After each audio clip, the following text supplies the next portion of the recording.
কৈকুড়ি শীতলডাঙ্গা আলিম মাদ্রাসা প্রাঙ্গণে 15তম বাৎসরিক ঐতিহাসিক তাফসীরুল কোরআন মাহফিলের সমাপন। আমি খালাকাল ইনসানা আল্লামাহুল বায়ান আয়াতের ভেতরে তাফসীর পড়তে গিয়ে আধুনিক তাফসীরে পেয়েছি আল্লাহ পাক বলেন মানুষ আমি বানিয়েছি আর মানুষকে কথা বলার শক্তি আমি দিয়েছি। আমার মতোই দেখতে, আমার মতোই গলা আছে, আমার মতোই ঠোঁট আছে, কিন্তু কথা বলতে পারি না। এরকম বোবা নেই? কথা বলে না কেন? কেন?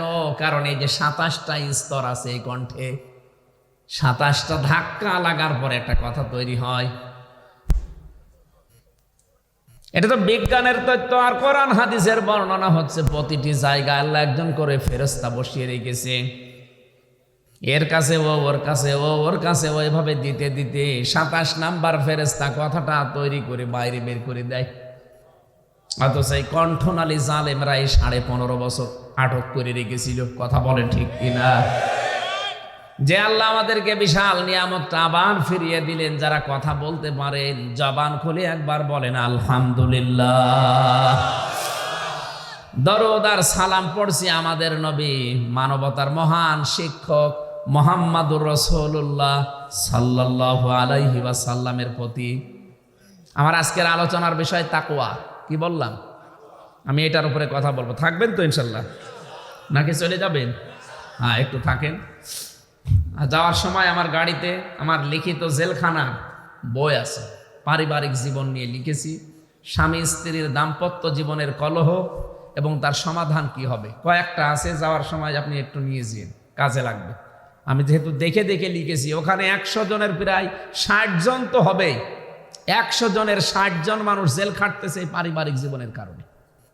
এখন যে জল্লাদ আছে ইলিয়াস, এর আগে যে শাহজাহান জল্লাদ মরে গেল, এখন ইলিয়াস দায়িত্ব পেয়েছে। 30 বছর জেল। তার ফাঁসির আসামি ছিল, খুব বড় কেস না। ওই বউকে একটা চড় দিয়েছিল, ও ছাতা মরে গেছে।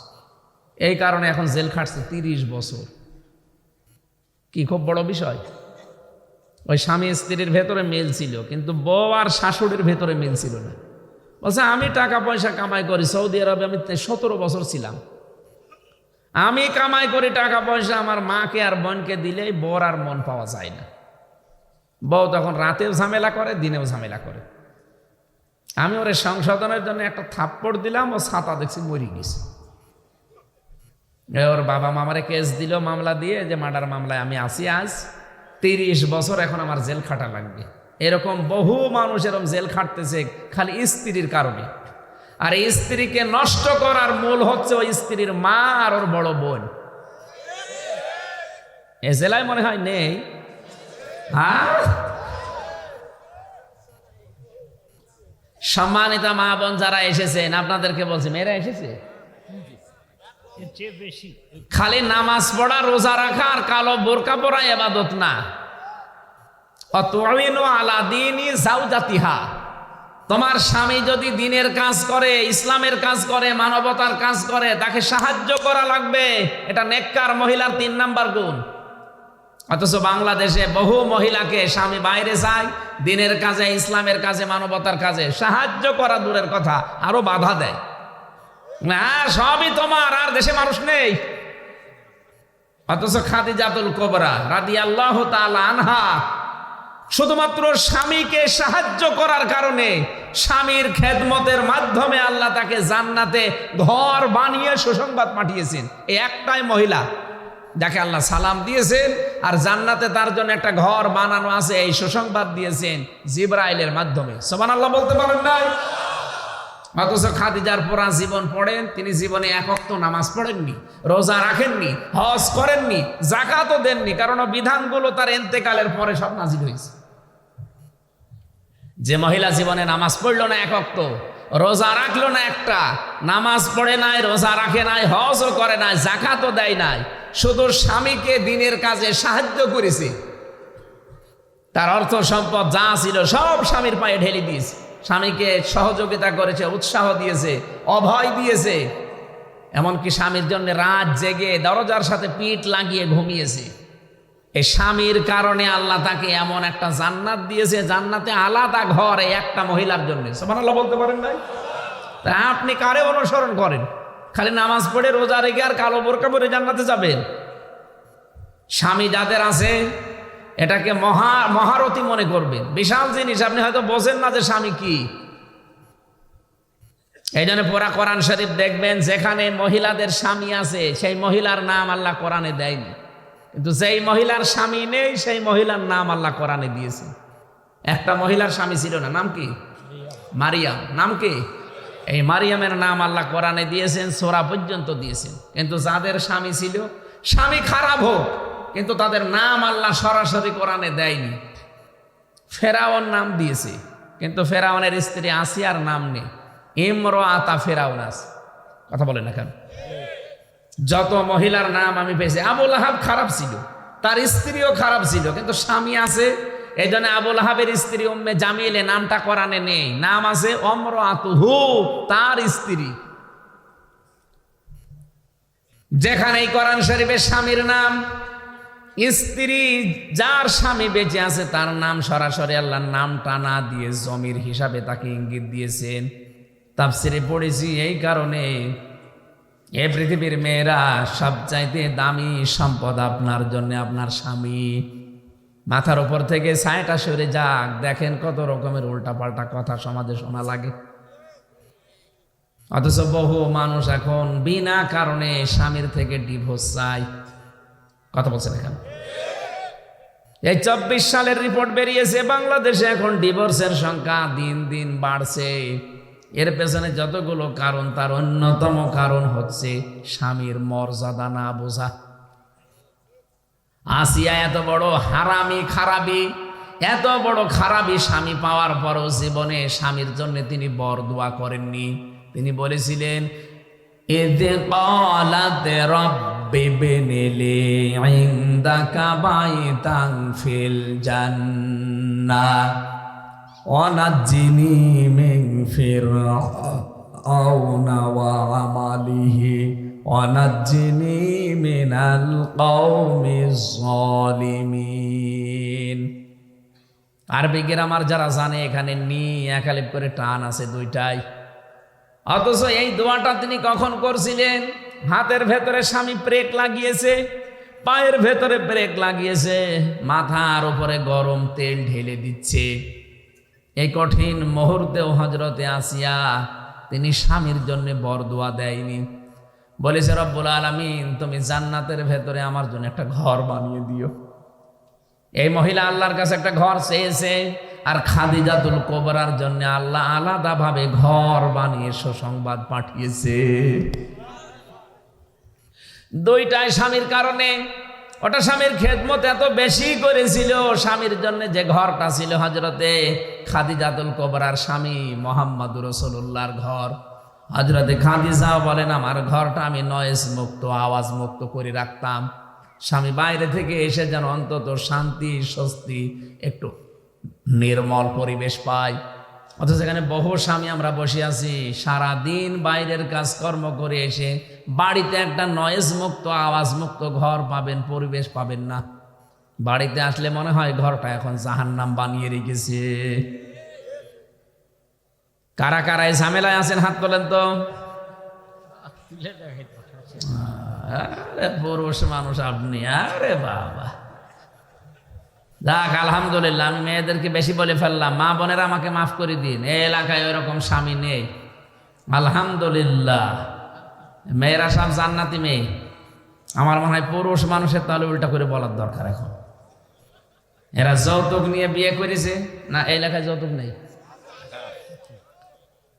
এই যে যারা বরযাত্রী যান, আপনার মতো ইতর আর ছোট লোক পৃথিবীতে আর একটা আছে বলে আমার মনে হয় না।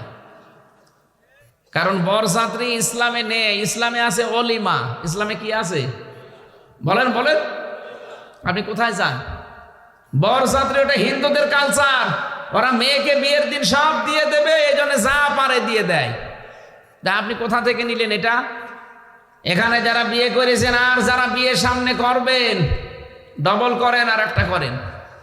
জীবনে কোনোদিন কেউ বরযাত্রীর দাওয়াত দিতে আসলে যাবেন না, কারণ এটা ইসলামে নেই। নবীজি কোনোদিন কোনো বিয়েতে বরযাত্রী নিয়েছেন? পেয়েছেন আপনি?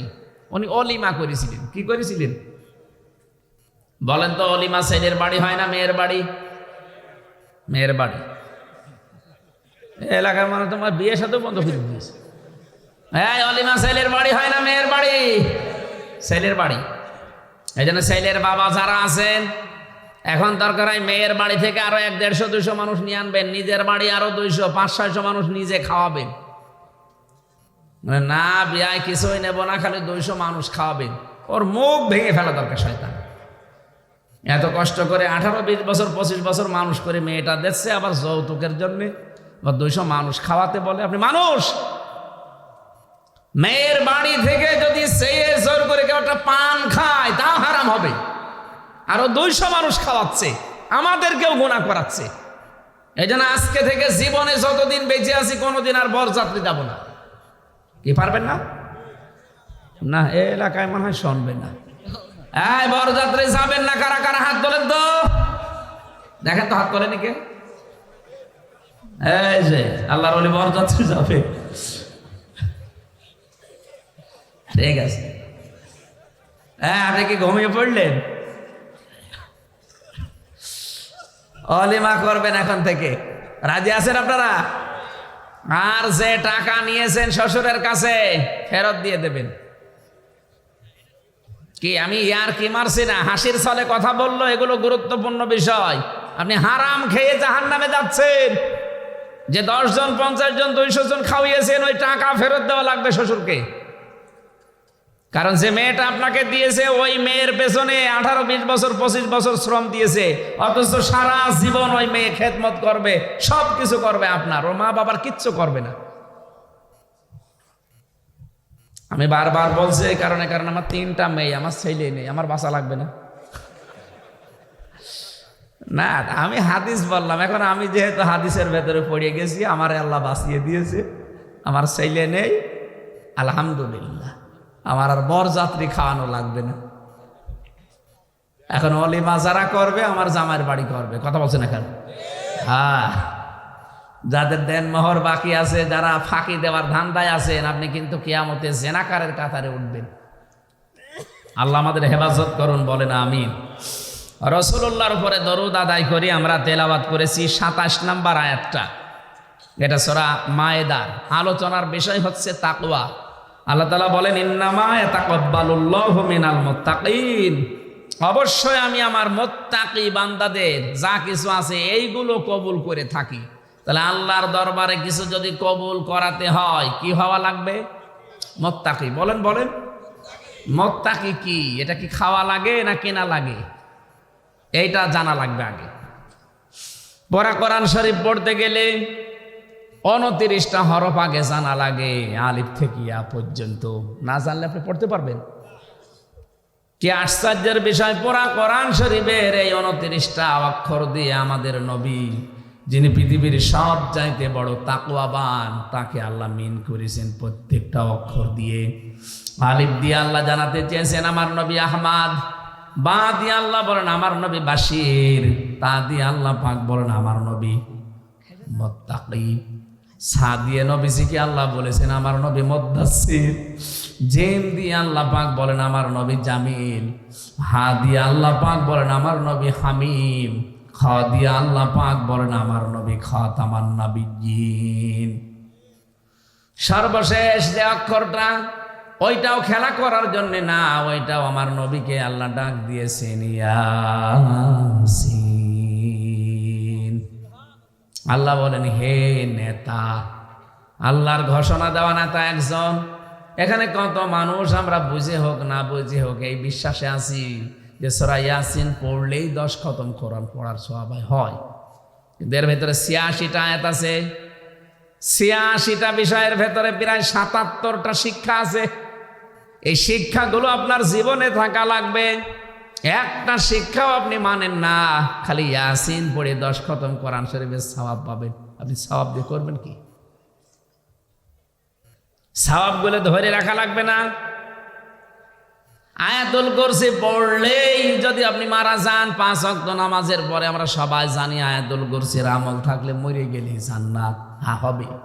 কিন্তু আয়াতুল কুরসির ভেতরে আল্লাহর 10টা ক্ষমতার কথা আছে। কয়টা? আপনি যদি এই 10টা ক্ষমতা বিশ্বাস করে প্র্যাকটিক্যাল লাইফে দেখাতে পারেন, তাহলে আপনি মরে গেলে জান্নাত। একটাও মানেন না। আপনি মরে গেলে জান্নাত না, বাকি যা পাবেন। ইয়াসিন সূরা পড়লে 10 খতম কোরআনের সওয়াব পাই, এটা আমি জানি, আমি বিশ্বাসও করি। কিন্তু এই 86টা আয়াত আপনার জীবনে বাস্তবে মানা লাগবে। তার প্রথম শব্দটা ইয়াসিন, আল্লাহর ঘোষণা দেওয়া নেতা। আল্লাহ বলেন ইয়াসিন, হে নেতা, হে বলেন বলেন। আপনি বিবেকের কাছে প্রশ্ন করেন তো, আপনার নেতা ঠিক আছে? আয়াতের ব্যাখ্যা করতে গিয়ে আমি সূরা হুদের 98 নম্বর আয়াতটা পেয়েছি। ইয়াকদুমু কওমাহু ইয়াওমাল কিয়ামাতি ফাআওরাদাহুমুন নার ওয়া বিসাল বিরদুল মাওরুদ। যত তাফসীর আছে বাংলাদেশে আয়াতটা মিলাবেন। সূরা হুদ 12 নম্বর পারা 12 নম্বর পৃষ্ঠার প্রথম নম্বর লাইনের 98 নম্বর আয়াত। এই আয়াতের বাংলা অর্থ হচ্ছে, মানে সামারাইজের বাংলা এইটা, কোন দলের নেতা যদি জাহান্নামে যায়, যত কর্মী আছে তার পেছনে সবাই জাহান্নামে যাবে। যদিও ফেরাউন সম্পর্কে আল্লাহ আয়াতটা দিয়েছেন, তাফসিরে আমি মাযহারিতে পড়েছি, ইবনে কাসিরে পড়েছি, মারিফুল কোরআনে, ফি জিলালিল কোরআনে, প্রায় 11টা তাফসিরের সাথে সবাই একমত যে দলের নেতা জাহান্নামী, কর্মীরাও তার সাথে জাহান্নামে যাবে। আপনি বাংলাদেশের সাথে আয়াতটা মিলিয়ে বলেন তো, যে যেই দল করেন আপনার নেতা জান্নাতি না জাহান্নামী, আপনি নিজেই কিন্তু টের পাচ্ছেন। এক কথা বলছেন না কেন? আপনি এমন নেতার পেছনে চলেন যে রাত 12টার পরে আর চোখে দেখে না, এমন লাল পানি খেয়েছে, তাল গাছকে ধাক্কা দিয়ে বলে মিয়া ভাই সাইড দেন। কি এরকম নেতা দেশে নেই? এখন যদি বলেন এর বিকল্প, বলেন বিকল্প আছে। বিকল্প আপনি দেখতে পান না। যারা এক একটা সেজদায় 45 মিনিটে 1 ঘন্টা কেটে যায়, আপনি তাকে তো দেখেন না। যার চেহারার দিকে তাকালে আল্লাহর কথা মনে পড়ে, এরকম লোক নেই দেশে? আপনি এটাকে তো রাজনীতি মনে করে চলে যান। এটা রাজনীতি নয়। তাকওয়া অবলম্বন না করলে আল্লাহর কসম আপনি জান্নাতে যেতে পারবেন না। তাকওয়ার মূল ব্যাখ্যা আজকের তেলাওয়াতকৃত আয়াত থেকে এবার বলছি। আল্লাহ যেহেতু তাকওয়া যারা অবলম্বন করবে এদেরগুলো শুধু কবুল করবেন। সূরা মায়েদা 8 নম্বর আয়াতটা বাড়ি দিয়ে মিলাবেন। ইয়া আইয়ুহাল্লাযীনা আমানু কুনু কাওয়ামিনা লিল্লাহি শুহাদাআ বিল কিসতি।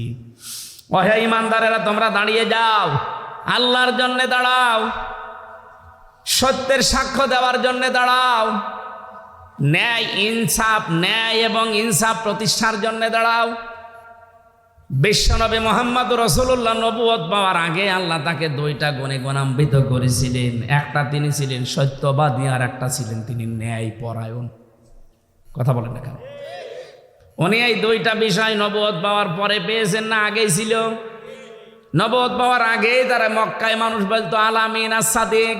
তিনি ন্যায় বিচারক ছিলেন। ন্যায় বিচার কায়েম করার জন্য তিনি যে দল গঠন করেছিলেন হিলফুল ফজল নামে, চেষ্টা চালিয়েছিলেন, কিন্তু কাঙ্ক্ষিত মানের শান্তি দিতে পারেননি। ওই নবী কোরআন কারিমে যে হাতে পেলেন আয়াত, কোরআন হাতে পাওয়ার পরে যখন আল্লাহ জানিয়ে দিয়েছেন, হে নবী ইমানদারদেরকে বলেন তারা যেন দাঁড়িয়ে যায়, শক্ত থাকে, মজবুত থাকে, তারা যেন কায়েম হয়ে পড়ে। লিল্লাহি, আল্লাহর জন্য, শুহাদা, সাক্ষী হিসাবে, বিল কিসতি, ন্যায় নীতির সাথে, ইনসাফের সাথে। এর পরের শব্দটা এত মারাত্মক শব্দ আল্লাহ দিয়েছেন, এটা আমি যখন আয়াতটা পড়ি তখনই আমার ভেতরে কাঁপন সৃষ্টি হয়। আলা ইয়াজরিমান্নাকুম শানানু কওমিন আলা আল্লাহ তা'দিলু। আল্লাহ পাক বলেন, হিংসার বশবর্তী হয়ে কোন নিরপরাধ মানুষের উপরে জুলুম অত্যাচার করবা না।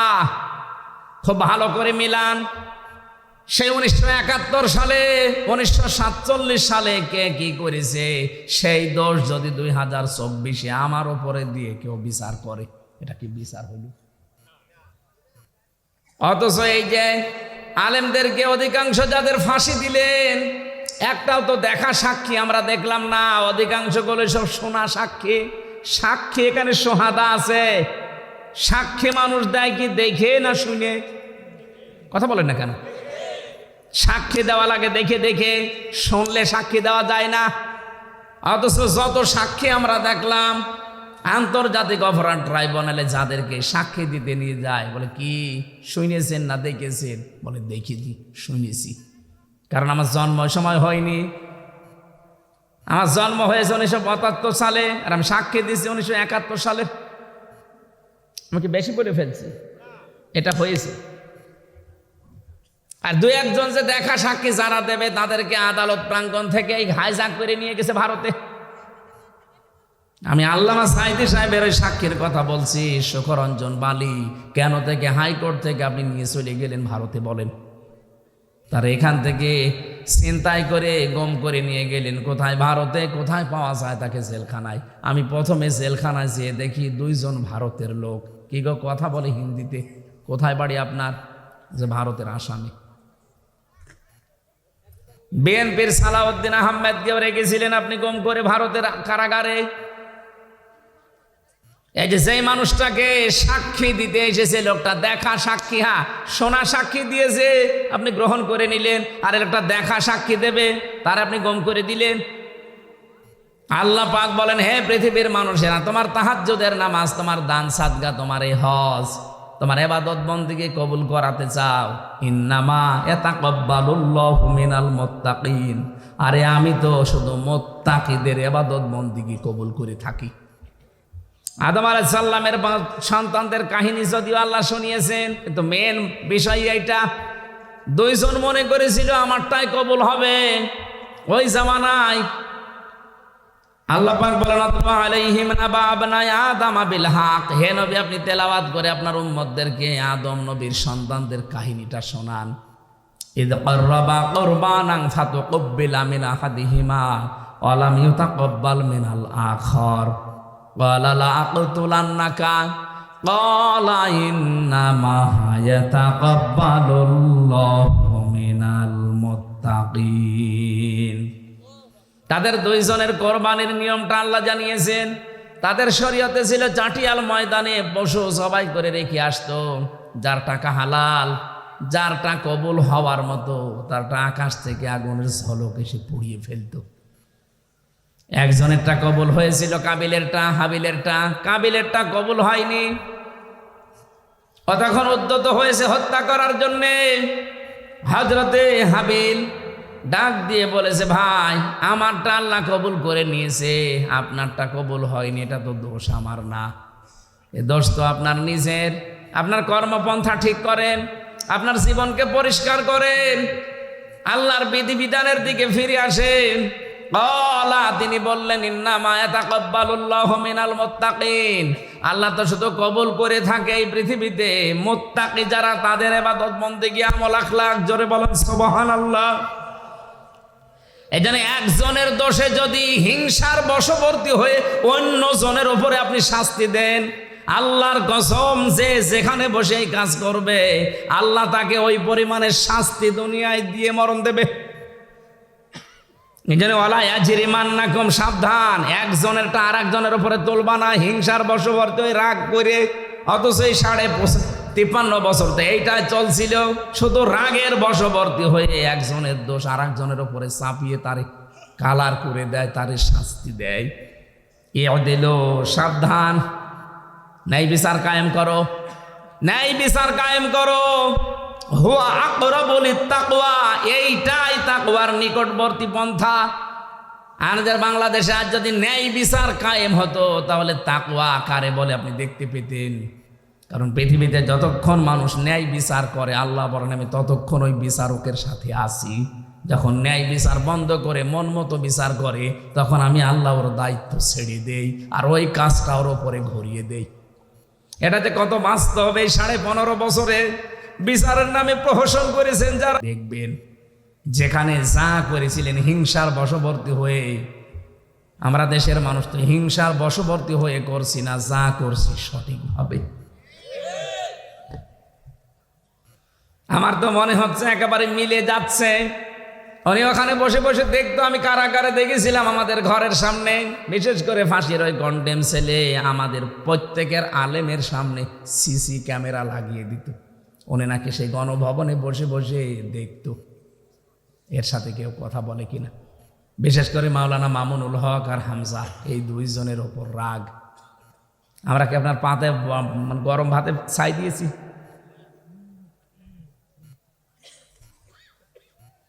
কোরআনের কথাগুলো যেই ফোর্সে যে জায়গায় বলা দরকার ওই ফোর্সে ভাবে বলতে গেলে কিছু মানুষের বিরুদ্ধে যাবে, এটাই স্বাভাবিক।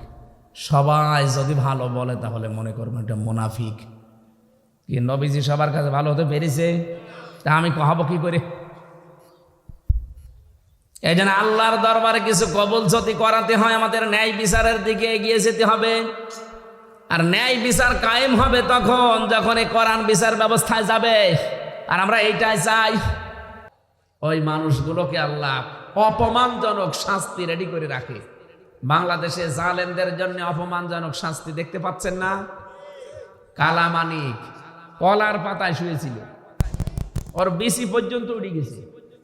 হ্যাঁ, তার কি অপমান করবে আল্লাহ?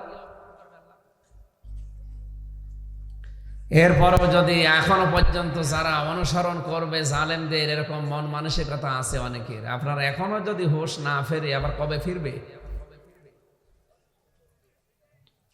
সূরা নমলের 52 নম্বর আয়াত 19 নম্বর পারার 20 নম্বর পৃষ্ঠার 7 নম্বর লাইনে আছে, রব্বুল আলামিন বলেন, ফাতিলকা বুয়ুতুহুম খাওয়িয়াতাম বিমা যালামু। আল্লাহ যেন এই হাত দিয়ে দেখাচ্ছেন, যারা আলেম আছে তাফসীর বোঝে, আল্লাহ যেন এইভাবে দেখাচ্ছে যে এই সেই ঘরগুলো। যেন একটু তাকান না কেন, এই সেই ঘরগুলো। একটা ঘরের নাম দেয়নি, বুয়ুত বহু বছর, বাইতুন না। এই যে এদের ঘরগুলোর দিকে তাকান, খাওয়িয়াতান জনশূন্য করে দিয়েছি, পরিত্যক্ত বানিয়ে দিয়েছি, বিমা যালামু এদের জুলুমের কারণে। এটা যে কত বাস্তব 2024 সালের 5 আগস্টে আমরা আবার দেখলাম। কুষ্টিয়ায় হানিফ সাহেবের বাড়ির দিকে তাকান, ইট পর্যন্ত মানুষ খুলি নিয়ে চলে গেছে, এমনকি পায়খানার প্যান পর্যন্ত খুলে নিয়েছে। বাড়িটা এখন ওসার গৃহ, শয়তানের ঘর হয়ে গেছে।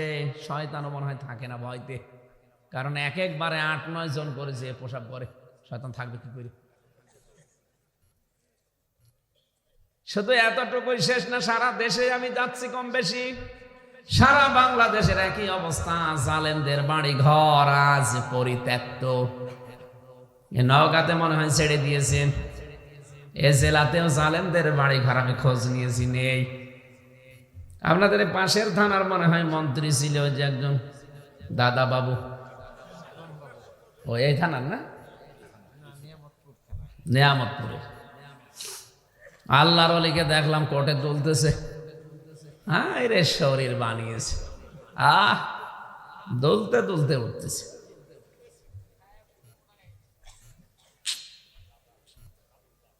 জালেমদের এই পরিণতি দেখে আমার একটা কথা মনে হচ্ছে, আছেন তো ময়দানে, আল্লাহ বলেন কেন এদের বাড়ি ঘর আজ গণ টয়লেট? জানো একটা কারণ আছে। কারণটা কি? আমার নিজের জীবনেও আমি একটু পেয়েছি। কাবা শরীফ তাওয়াফ করতে করতে হঠাৎ দেখি পেটে ব্যথা করছে। এক পুলিশকে ডাক দিয়ে বললাম, ইয়া আখি তাল, এদিকে আসেন ভাই, কি হয়েছে? আমি ওনার ভাষা দিয়ে বললাম যে ভাই আমার পেটে ব্যথা করছে, এখানে ফার্মেসি কত দূর? আমারে বলছে, ইয়া হাজিউল হুজ্জা তাই না বিলাদুকা, হাজি দেশ কোথায়? জি তুমি বাংলাদেশ, বাংলাদেশ থেকে এসেছি। আমারে বলছে, হাজি এটা কোন জায়গা আপনি জানেন না? না তো, আবু জাহেলের বাড়ি। আপনি এখনো পায়খানা না করে দাঁড়িয়ে আছেন, তাড়াতাড়ি করেন। পায়খানা করে দেখি আমার পেটের ব্যথা ভালো হয়ে গেছে। মানে আল্লাহ যেন আমাকে জানাতে চায়, হামজা এত টাকা খরচ করে আসলে আর শয়তানের মুখে টয়লেট না করে চলে যাবা, তাড়াতাড়ি করো। এই দেশে জালেমদের এই বাড়ি ঘর গুলো আজ দেখে মনে হচ্ছে ঠিক মানুষের মনে হয় পেটে ব্যথা করে, প্রসাবের চাপ দেয় যে আল্লাহ ওই বাড়িতেই কাজ করায়। এ পর্যন্ত যদি আল্লাহ বলে শেষ করে দিতেন আমি আয়াতটা পড়তাম না। এরপরে আমাদের জন্য শিক্ষা, ইন্নাফি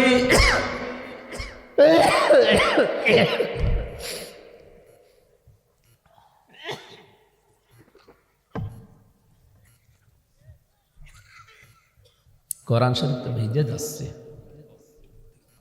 পানি পড়ছে কিন্তু ঠিক আছে। ইন্না ফি যালিকা লাআয়াতাল লিকাওমিন ইয়ালামুন।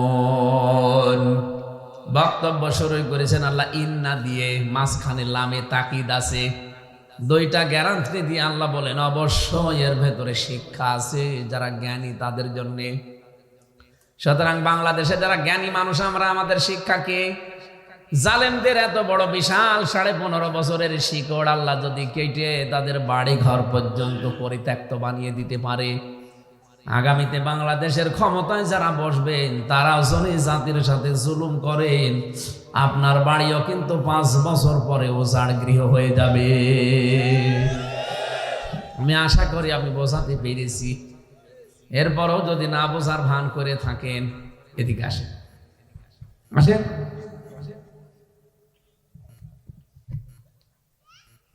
সুতরাং যে বিশাল পাথর আল্লাহ সরিয়ে অন্তত যে কথা বলার মতো একটা পরিবেশ আমাদেরকে দিলেন, আর কিছু না পাই শুকরিয়া আদায় করছি আলহামদুলিল্লাহ। কিন্তু দুঃখ লাগে এখনই অনেকে দেখছি আগস্টের 5 তারিখের পর থেকে থালা এখনো হাতে পাইনি, কিন্তু চাঁদাবাজি আরম্ভ করে দিয়েছে। এ জেলায় মনে হয় নেই। গতকালকেও গাইবান্ধা শাখাটাতে চাঁদাবাজি করতে গিয়ে 2 দল মরে গেছে, আর একজন অসুস্থ জামাতের কর্মী উনি বাধা দিতে গিয়েছিল, ওনারা পেটি আহত করে ফেলেছে। কি মনে করছেন জালেমদের অত বড় শিকড় যদি আল্লাহ নষ্ট করে দিতে পারে, আপনার তো শিকড়ই নেই। আপনি খোঁজ রাখেন কিছু, গোয়েন্দা বিভাগের খোঁজ রাখেন, প্রশাসনের খোঁজ রাখেন, এদেশের মানুষের মনোভাব বোঝেন। আগস্টের 5 তারিখের আগে বাংলাদেশের মাত্র 100 জনের 15 জন মানুষ চাইতো কোরআনে দেশে কায়েম হোক, মাত্র 15 জন। এই যে এরকম মানুষ দেখুন, এই 3 মাস 10 দিনের ব্যবধানে বাংলাদেশে এখন 100 জনের 58 জন মানুষ চাইছে এই দেশে কোরআন কায়েম হোক। কোথায় চলে গেছে আপনি টের পাচ্ছেন না? আন্দাজে থালা নেওয়ার জন্য মারামারি করছেন। এই জন্য সাবধান হন, আর কিছুদিন যেতে দেন। যেভাবে মানুষ কোরআনের দিকে ঝুঁকতেছে, আমার তো মনে হয় দেশের 100 জনের 100 জন মানুষই চাইবে এদেশে কোরআনের রাজ কায়েম হোক। কিছু দেখতে পারবেন আপনি। আমিরে জামাত ডক্টর শফিকুর রহমান ঘোষণা দিয়েছে, যদি ইসলাম দেশে আসে সর্বপ্রথম এই দেশ থেকে আমি ঝাঁটিয়ে বিদায় করব চাঁদাবাজি। এটা গ্রাম অঞ্চল তো, এই জন্য টের পাচ্ছেন না। এটা শহর এলাকায় আছে। এটা কত বড় জঘন্য কাজ এটা। একজন মানুষ 15-20 বছর বিদেশে কাজকর্ম করে কিছু টাকা পয়সা একটা বাড়ি বানাবে, আল্লাহর ওলি 2 জন সে বলছে মিষ্টি খাবো। কয় টাকা? 5 লাখ। তুমি কোন দেশের মিষ্টি খাবাতে 5 লাখ টাকা লাগবে? আর টাকা কি তোমার বাবার নাকি যে তোমার টাকা দেওয়া লাগবে? এটা একটা জুলুম না? একথা বলছে না কেন? এটা তো প্রকাশ্য জুলুম গেল, গোপনে কত জুলুমে 15.5 বছরে ওনার যোগ্যতা আছে, সব আছে, চেয়ার থেকে একটু উপরের চেয়ারে উঠবে না। ওই যে একটু দুলতে দুলতে যাচ্ছে, ওরে 5 লাখ টাকা দেওয়া লাগবে। সংসদে যায়, মানে 2য় নম্বরে ঘোষণা দিয়েছে, দেশে আমি চাঁদাবাজি নিজেরা করি না, কাউকে করতেও দেব না, আর দুর্নীতি এদেশে আমি থাকতে দেব না।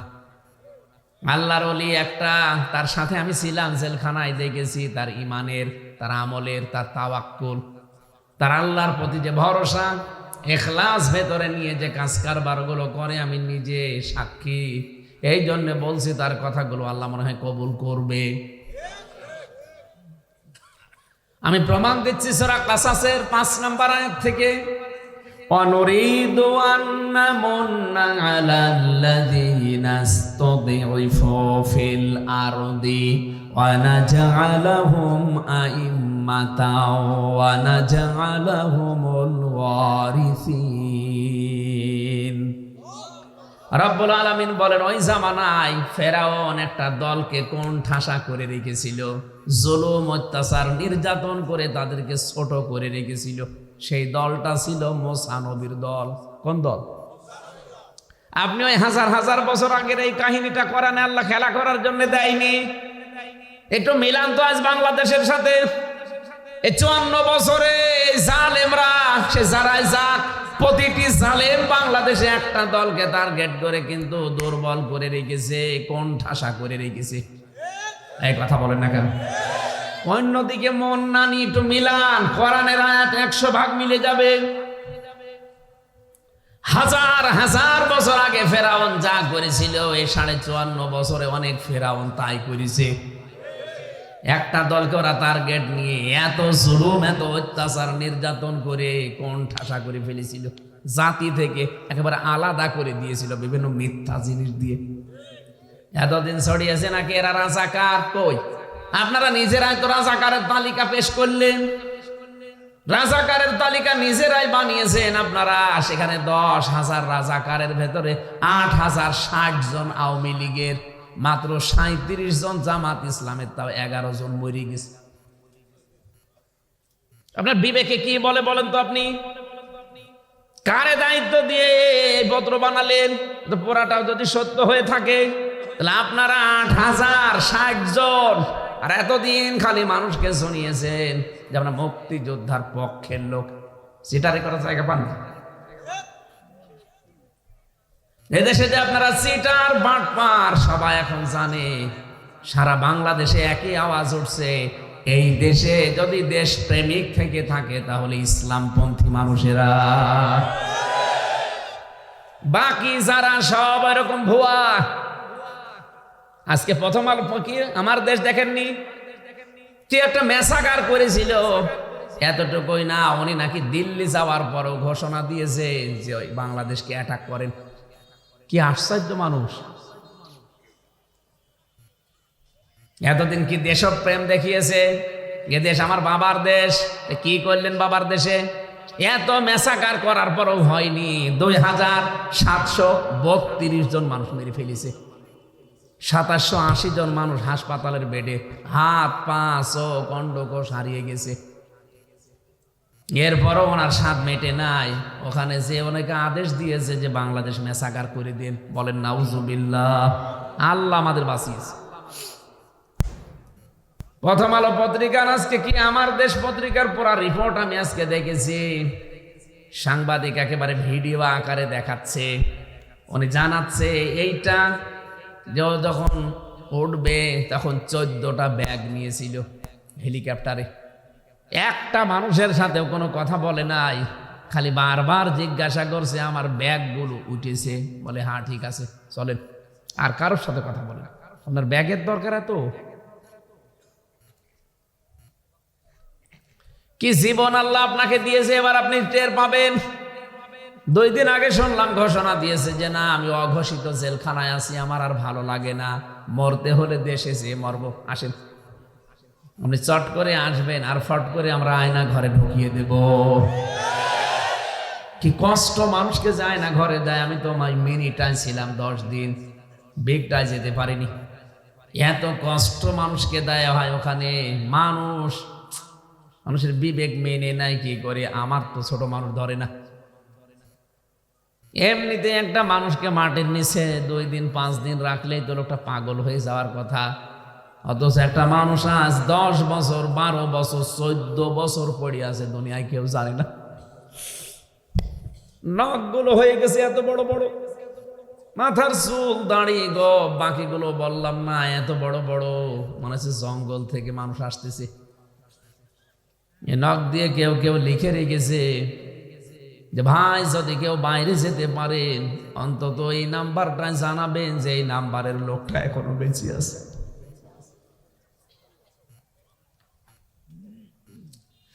এমনি বসিয়ে রাখলে তো হয় না, পায়ের ভেতরে হাত দেয়। আমার নিজের চোখে তো দেখা, পায়ের ভেতরে হাত দেয়, এই যে এইভাবে। এরপরে সামনে যে লোহার ব্যারিকেড আছে ওর সাথে হাত লাগিয়ে তালা লাগিয়ে দেয়। অবশ্য সুবহানাল্লাহ, আপনি টের পাচ্ছেন কি বলছে? সুবহানাল্লাহ বলেন কোন কারণে? নাউজুবিল্লাহ বলে। আশ্চর্য গো, আমার জীবন শেষ হয়ে যাচ্ছে, অবশ্য সুবহানাল্লাহ। না না, মানে না বুঝে সুবহানাল্লাহ বলেছে। ও নওগাঁবাসী, এটা তো ছিল আমাদের সাথে। মুফতি ফখরুল ভাই আমারে বলছিল এই কথা যে হামজা ভাই আপনার সাথে কি হয়েছে আমি জানি না, তবে আমার এইভাবে রাখতো। একটা মানুষকে মাত্র এদিকে 3.5 হাত, এদিকে 1.5 হাত, এতটুকু জায়গা কবরের মতো, আবার পা আপনি শিকল দিয়ে আটকিয়ে রাখে। 1.5 মিনিট 2 মিনিট সময় দেয় টয়লেট করার জন্য। সকালে কয়েকটা পচা ছোলা দিয়ে যেত, দুপুর বেলায় 1 মুঠ ভাত দিয়েছে, তাও মনে হচ্ছে কেউ মাখিয়ে দিয়েছে, খেলে খান না খালে না খান। কয়দিন পারবেন আপনি? 2-5 দিন 10 দিনেই তো মানুষের মরণ হয়ে যাওয়ার কথা, শুধু আল্লাহ বাঁচিয়ে রেখেছে। ব্যারিস্টার আরমান সাহেব আজ 8 বছর, লোকটা চেহারা এখন পাল্টিয়ে গেছে। কত মানুষকে আমি দেখেছি তারা নিজেদের নাম জানে না, কি নাম জানি না। কারণ একটা মানুষ আজ 8 বছর 10 বছর 14 বছর পড়ে আছে, ও জানে না যেটা কোন বছর চলছে, কোন মাস, কোন দিন, কয়টা বাজে ও জানে না। আন্দাজে সবই করি আমরা। নামাজ পড়তাও তো আন্দাজে, কারণ কখন কয়টা বাজে কেউ বলতে পারে না, জিজ্ঞাসা করলে আরাম গরম দেয়। পরে আবার টাঙিয়ে রেখেছে 11 ঘন্টা। পায়ের নিচ থেকে উপর থেকে যদি বলেন 11 ঘন্টা, তাও হাত পেছনে দিয়ে, মাজায় দড়ি দিয়ে, কালো কাপড় দিয়ে চোখ বেঁধে দিয়ে 11 ঘন্টা যদি টাঙিয়ে রাখে একটা মানুষকে, আমার নিজেরে, আমি তো নামাজও পড়তে পারি না, 4 রক্ত, আসর মাগরিব এশা, জোহর আসর মাগরিব এশায় 4 রক্ত নামাজ আমি পড়ি না, পড়েছি ইশারায়, কারণ জানি না যে কয়টা বাজে। ওই মাটির নিচে নিয়ে ফেলে রাখে, একবার 2.5 ঘন্টা 3 ঘন্টা 4 ঘন্টা পরে হয়তো বলে ওই এই একটা আওয়াজ শোনা যায়, তাছাড়া কোনো আওয়াজ নেই, নীরব নিস্তব্ধ। ভয়তে মনে হয় যে আমি কবরে আসি, মরে যাব। এই কঠিন পরিস্থিতিগুলো যারা তৈরি করলেন, আপনি কি কি জবাব দেবেন বলেন তো? জালেমদের বাড়ি ঘরগুলো আল্লাহ যে উজাড় বানিয়ে দিয়েছে, বহু কারণ আমি পেয়েছি। আমার আল্লাহর আরশ পর্যন্ত কেঁপে গেছে। কিছু কিছু মানুষকে দেখতাম রাতের বেলা কান্নার আওয়াজ, এত পিটানো পিটাতো, রাত 12টা 1টা 2টার দিকে এসে 2-3 জন পিটাচ্ছে ঘন্টার পরে ঘন্টা, হাও মাও করে কান্নার আওয়াজ, কিন্তু উপরে তো যায় না, মাটির নিচে আওয়াজ উপরে আসবে না। হঠাৎ করে রাত 2টার দিকে এসে আওয়াজ দিত, 3-4 জন মিলে, ওই তাড়াতাড়ি করেন। কি তাড়াতাড়ি করব? বলে আপনাকে নিয়ে যাওয়া হবে। কোথায়? বলে না। হঠাৎ 3-4 জন মিলে গাড়িতে তুলে সারা রাত ঘোরায়, কনে কনে ঘোরায়, চোখ বান্ধা, আপনি তো জানেন না কোথায়। হঠাৎ চোখ খুলে দেখবেন গাজীপুর জঙ্গলে। কি গো? দৌড়া। যেই দৌড়াবেন পেছন থেকে গুলি করে বলবে ক্রস ফায়ার, মরে গেছে। এই বানিয়েছিলেন দেশ।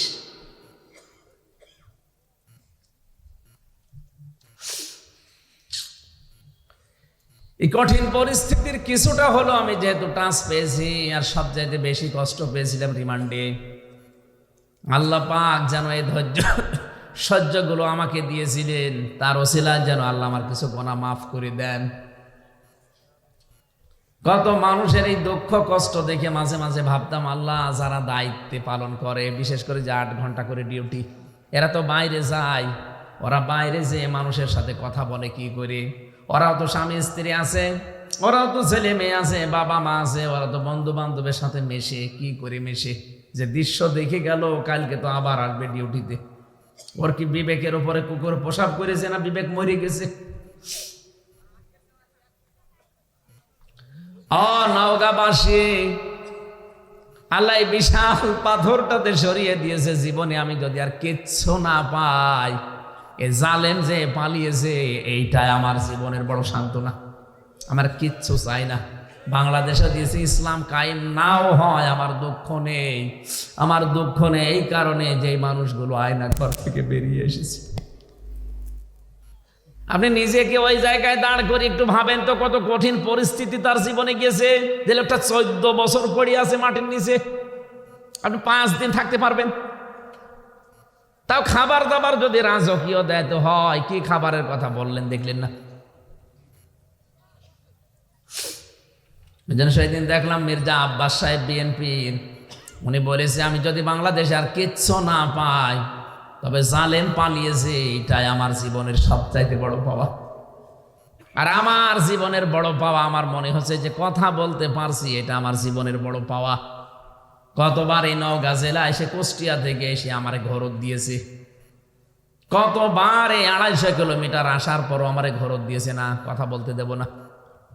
দেশটা মনে হচ্ছিল ওর বাবার দেশ, আল্লাহ পুরা উল্টিয়ে দিয়েছে। আমারে তো কথা বলতে দিতেন না, এখন আপনার চেহারা দেখাও মানুষের জন্য হারাম হয়ে গেছে। জালেম এখন গর্ত থেকে বের হতেও পারে না।